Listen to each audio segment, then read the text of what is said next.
So today our lecture is about reasoning. In the previous video, we already discussed three steps of biological method. We discuss recognition of biological problem, then we discuss observation, and in the last video we discuss hypothesis. So today we will discuss that what is reasoning and its types. The action of thinking about something in a logical way. एक चीज के बारे में जब हम सोचते हैं एक लॉजिकल वे में, उसे हम कहते हैं रीजनिंग।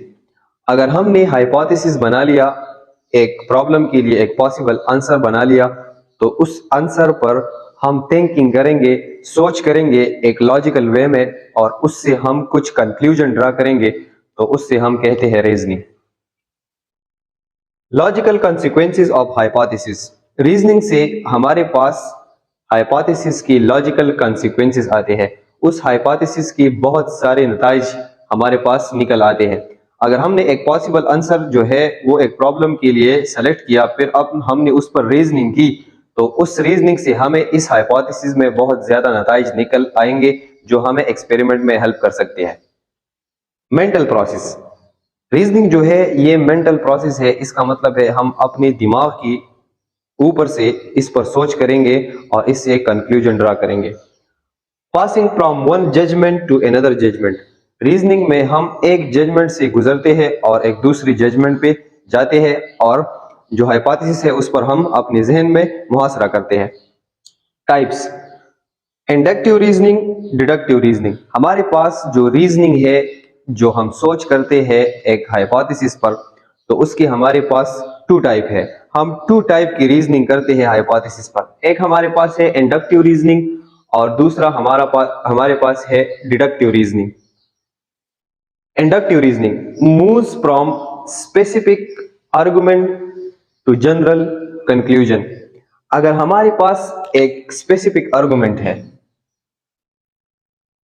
फॉर एग्जाम्पल अगर हमारे पास एक बात है, आर्गुमेंट मीन एक बात।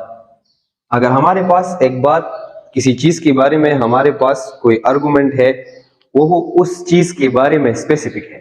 फॉर एग्जाम्पल अगर एक पार्टिकुलर बर्ड्स है जिसे हम कहते हैं स्पैरो, उसके बारे में एक बात जो है या एक आर्गुमेंट जो है उसके साथ स्पेसिफिक है। इसी तरह हमारे पास जितनी भी एनिमल्स है उनके बारे में, हर किसी के बारे में एक बात स्पेसिफिक करें, हम उसका नाम लें और उसके बारे में एक बात करें, तो उसे हम कहते हैं स्पेसिफिक आर्गुमेंट। और इस स्पेसिफिक आर्गुमेंट से हम जनरल कंक्लूजन जो है ये ड्रा करते हैं। फॉर एग्जांपल अगर मैं ऐसा कहूं कि पीजन जो है कबूतर, ये उड़ सकता है, तो ये एक हमारे पास स्पेसिफिक बात है, स्पेसिफिक आर्गुमेंट है। क्यों? कि मैंने सिर्फ कबूतर का नाम लिया, मैंने तो सारे परिंदों का नाम नहीं लिया, मैंने कबूतर का नाम लिया और ये कहा कि उड़ सकता है, और इससे मैं ये एक जनरल कंक्लूजन ये ले लूं कि सारे परिंदे जो है ये उड़ सकते हैं, तो ये हमारे पास जनरल कंक्लूजन बन गया। स्पेसिफिक आर्गुमेंट ये होता है कि ये एक पार्टिकुलर जो है ऑर्गेनिज्म के साथ रिलेटेड होता है, और जनरल कंक्लूजन जो ये होता है कि आप फिर उस सारी लिविंग ऑर्गेनिज्म या उसकी जो स्पीशीज है उन सारों पर आप उसे अप्लाई करें, तो ये फिर एक जनरल कंक्लूजन बन जाती है। Arriving at conclusion by the process of generalization. Inductive reason में जब हम नतीजे पर आते हैं तो हम फिर उस चीज को जनरलाइज करते हैं, हम एक आर्गुमेंट को फिर सारों पर अप्लाई करते हैं कि ये चीज जो है ये इसमें है तो ये सारों में हो सकता है, तो इसे कहते हैं हम process of generalisation. Truth of premises does not guarantee truth of conclusion. Premises इसे कहते हैं कि हम एक स्टेटमेंट, हमारे पास एक स्पेसिफिक स्टेटमेंट होता है और उस स्टेटमेंट से हम एक नतीजा निकालते हैं, तो वो सारे स्पेसिफिक स्टेटमेंट को हम कलेक्टिवली कहते हैं परमेसिस। अगर हमारे पास जो परमेसिस है वो हमारे पास ट्रू है, तो इसका ये मतलब नहीं है कि हमारे पास जो कंक्लूजन है ये भी ट्रू होगा। अगर मैं ऐसा कहूं, अगर हमारे पास ये परमेसिस है कि मेरे पास जो है पीगन एक बर्ड है और वो उड़ सकता है, ये हमारे पास एक परमिसिस है क्योंकि ये एक स्पेसिफिक पीगन के बारे में है। अगर मैं दूसरा परमिसिस कहूँ कि मेरे पास पैरट मेरे पास जो तोता है वो भी उड़ सकता है। अगर मैं एक तीसरा स्पेसिफिक परमिसेस कहूँ कि मेरे पास जो क्रो है वो भी उड़ सकता है, और इससे मैं एक जनरल कंक्लूजन पे आऊं कि सारे जो परिंदे हैं ये उड़ सकते हैं। तो मेरे परमिसेस, जो स्पेसिफिक परमिसेस जो मेरी थी वो तो सच्ची थी कि ये तीनों बर्ड्स जो है ये उड़ सकते थे, लेकिन मेरा जो कंक्लूजन है ये तो सच्चा नहीं है, ये ट्रू नहीं है कि सारे परिंदे जो है ये उड़ सकते हैं। ऐसे परिंदे जो है ये ऐसी परिंदे भी है जो नहीं उड़ सकते। अगर आप देखें हमारे पास जो हिंस है, हमारे पास जो जितनी भी मुर्गियां हैं वो नहीं उड़ सकती। इसी तरह हमारे पास जो ऑस्ट्रिच है वो दौड़ सकता है लेकिन वो उड़ नहीं सकता। सारों के पर है लेकिन वो उड़ नहीं सकता। तो इसका ये मतलब है ट्रूथ ऑफ परमिसेस। अगर हमारे पास स्पेसिफिक 4 to 5 आर्गुमेंट्स है, अगर वो सच्चे आर्गुमेंट्स है, ट्रू आर्गुमेंट्स है, तो वो ये गारंटी हमें नहीं दे सकती कि उसका जो कंक्लूजन आएगा वो भी हमारे पास ट्रू आएगा। प्रोबेबिलिटी, ये कंसेप्ट जो है ये प्रोबेबिलिटी का है। ये हमें एक अंदाजा देता है कि हाँ ये चीज जो है ये ऐसा हो सकता है। इसमें हकीकत नहीं होती, इसमें चांसेस होते हैं, प्रोबेबिलिटी होती है कि हमारे पास ये पार्टिकुलर चीज जो है ये सही हो सकती है। हम अब इसका एक एग्जांपल समझते हैं। मैंने 3 प्रोमिसेस ड्रा की है। अब इस 3 प्रोमिसेस से मैं एक जनरल कंक्लूजन पे आऊंगा। मैंने बताया था कि इंडक्टिव रीजनिंग में मैं स्पेसिफिक आर्गुमेंट से जनरल कंक्लूजन पे आऊंगा। ये एक स्पेसिफिक आर्गुमेंट है कि parrot is a bird which can fly. Parrot हमारे पास एक परिंदा है जो उड़ सकता है। तो ये बात मेरे पास ये ट्रू बात है, ये सही बात है, बिल्कुल सही बात है, इसमें कोई गलती नहीं है। अगर मैं कहूँ pigeon is a bird which can fly, कबूतर भी एक परिंदा है और वो भी उड़ सकता है। ये क्यों स्पेसिफिक है? ये स्पेसिफिक इसलिए है कि हमने हर एक परिंदे का नाम लिया है, उसको मेंशन किया है, तो ये हमारे पास स्पेसिफिक आर्गुमेंट है। तो ये भी मेरे पास ट्रू है। अगर मैं लास्ट में कहूँ कि crow is a bird which can fly, तो आप अगर देखें तो क्रो जो है ये भी हमारे पास क्या है, उड़ सकता है। तो ये भी हमारे पास ट्रू है।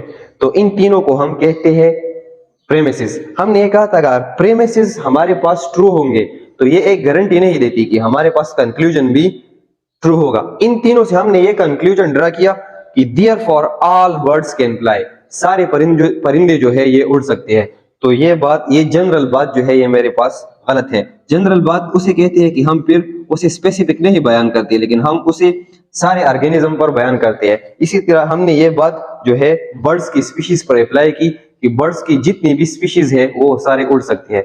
तो ये बात जो है ये मैंने ये बात ट्रू नहीं है, ये बात मेरे साथ फॉल्स है, ये गलत बात है, क्योंकि ऐसे परिंदे भी है जो उड़ नहीं सकते।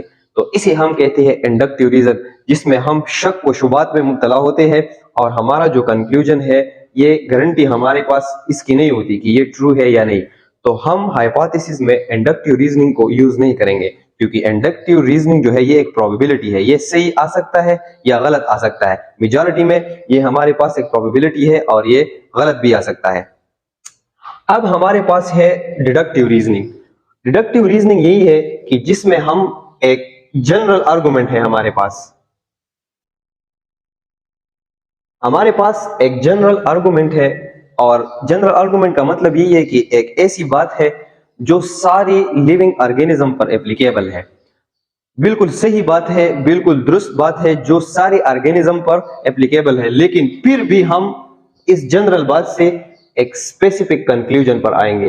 फिर भी हम इसमें एक पार्टिकुलर ऑर्गेनिज्म देखेंगे और अपनी हाइपोथेसिस के मुताबिक वो कैरेक्टरिस्टिक उस पार्टिकुलर ऑर्गेनिज्म में देखेंगे, तो हम एक एग्जैक्ट नतीजे पर पहुंच जाते हैं।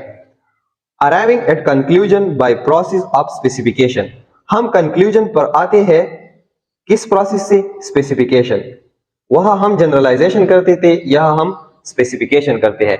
यहां हमारे पास एक जनरल बात होगी, उसमें हम एक स्पेसिफिक बात देखेंगे, एक स्पेसिफिक ऑर्गेनिज्म देखेंगे कि आया ये जनरल कैरेक्टरिस्टिक जो ऑल स्पीशीज पर अप्लाई है, क्या ये एक स्पेसिफिक, इसमें जो स्पेसिफिक स्पीशीज है ये इस पर एप्लीकेबल है कि नहीं है। हम मजीद इस पर रिसर्च करेंगे। कंक्लूजन मस्ट बी ट्रू, इसका कंक्लूजन जो है ये मस्ट बी ट्रू, ये बिल्कुल दुरुस्त होगा। If premises are true. जब हमने जितनी स्टेटमेंट कलेक्ट की है, अगर परमिसेस हमारे पास ट्रू है तो हमारे पास जो है कंक्लूजन है ये ट्रू आएगा। वहां हमारे पास प्रोबेबिलिटी थी कि कंक्लूजन या ट्रू आ सकता है या नहीं, लेकिन मस्ट, बहुत ज्यादा मस्ट होगा कि इसमें जो हमारा कंक्लूजन है वो ट्रू आएगा। सर्टेनिटी, ये हमारे पास सर्टेनिटी का कंसेप्ट है। सर्टेनिटी मीन इसमें शक नहीं होगा, ये आंसर हमारे पास बिल्कुल करेक्ट आएगा। ये प्रोबेबिलिटी नहीं होगी, ये हमारे पास सर्टेनिटी होगी। और ये जो रीजनिंग है, ये रीजनिंग हमारे पास कंसिस्ट है एफ एंड देन स्टेटमेंट पर। ये हमारे पास एफ और देन स्टेटमेंट पर कंसिस्ट होगा। अगर ये बात ऐसी है तो देन इसका नतीजा क्या निकलेगा। अगर मैं आपको एग्जांपल दे दूं कि हमारे पास जो डिडक्टिव रीजनिंग है, इसमें हम जनरल आर्गुमेंट से एक स्पेसिफिक कंक्लूजन पर आते हैं, तो इसकी एग्जांपल से आपको समझ में आएगा। ऑल बर्ड्स हैव विंग, हमारे पास ये परमिसेस है जो एक जनरल परमिसेस है, सारे परिंदों पर एप्लीकेबल है। अगर आप देखें तो सारे परिंदों जो है इसकी विंग्स होते हैं। उड़ तो सारे नहीं सकते, लेकिन हमारे पास जितने भी परिंदे हैं सारों के पर होते हैं। तो मैं इस जनरल बात से ये बात नहीं कह सकता हूं कि पीगन इज हैविंग विग, तो जो कबूतर है इसकी भी हमारे पास पर है। जब सारे परिंदों के पर है तो इसका मतलब है कि परिंदे पीगन जो है इसका भी पर है। तो मैं अपने लिए एक ऐसा कंक्लूजन ड्रा कर सकता हूं कि पीगन इज बर्ड।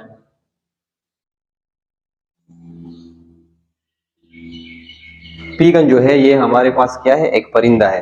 अगर आप कहें कि सारे परिंदे जो है उसकी विंग्स होते हैं, पीगन की है उसकी भी हमारे पास विंग है, तो जब सारे परिंदों की विंग्स होते हैं और पीगन की भी विंग्स होते हैं, तो मैं ये नहीं कह सकता हूं कि पीगन जो है ये भी एक परिंदा है। तो मैं एक जनरल स्टेटमेंट से कि सारे परिंदों की विंग्स होता है, इस पर मैं एक स्पेसिफिक बात पर आ गया, पीगन। मैंने कबूतर की बात की, मैंने सारों की नहीं की, और उसमें मैंने एक कंक्लूजन ड्रा किया कि पीगन जो है ये हमारे पास क्या है, bird. So it is deductive reasoning and which we comes from a general argument to a specific conclusion। और हमारे पास जो रिसर्च में जो यूज होता है वो हमारे पास होता है डिडक्टिव रीजनिंग, क्योंकि ये हमारे पास सर्टन होता है, बिल्कुल दुरुस्त होता है। ये रीजनिंग हमारे पास बिल्कुल सही आती है, और इस रीजनिंग के थ्रू हम हाइपोथेसिस पे जाएंगे, और वो हाइपोथेसिस फिर हमारे पास क्या होगा, एक्सपेरिमेंट में जाएगा। मैंने ये कहा है कि ये एफ और देन स्टेटमेंट पर कंसिस्ट होगा। अगर मैं एफ और देन स्टेटमेंट पर ये इस तरह कंसिस्ट होगा कि हम एफ लिखेंगे और इस एफ के बाद हम अपना जनरल स्टेटमेंट लिखेंगे जो सारे ऑर्गेनिज्म पर एप्लीकेबल होगा।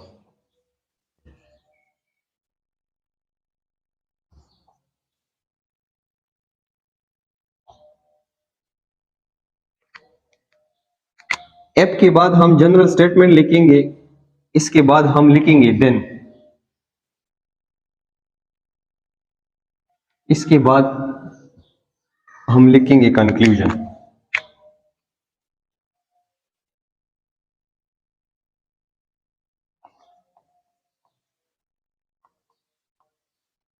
फॉर एग्जाम्पल अगर मैं अपना ये एग्जाम्पल जो है ये एफ और देन के स्टेटमेंट में पुट करूं, एफ ये हमारे पास जनरल स्टेटमेंट है, F all birds have wings.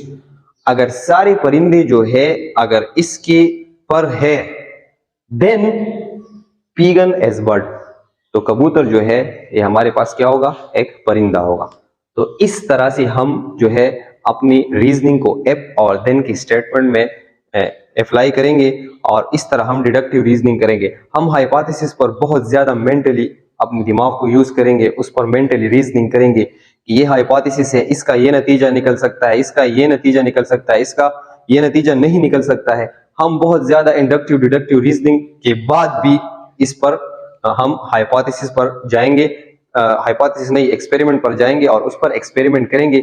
अगर फिर भी एक्सपेरिमेंट के बाद हमारा हाइपोथेसिस ट्रू होगा तो फिर वो थ्योरी पर जाएगा, इसके पहले वो थ्योरी पर नहीं जा सकता। अगर एक्सपेरिमेंट में वो फेल हुआ और वो रॉन्ग साबित हुआ तो हम एक न्यू हाइपोथेसिस पर आएंगे। तो ये थी हमारी जो डिडक्टिव और इंडक्टिव रीजनिंग। आप इससे स्क्रीनशॉट भी ले सकते हैं।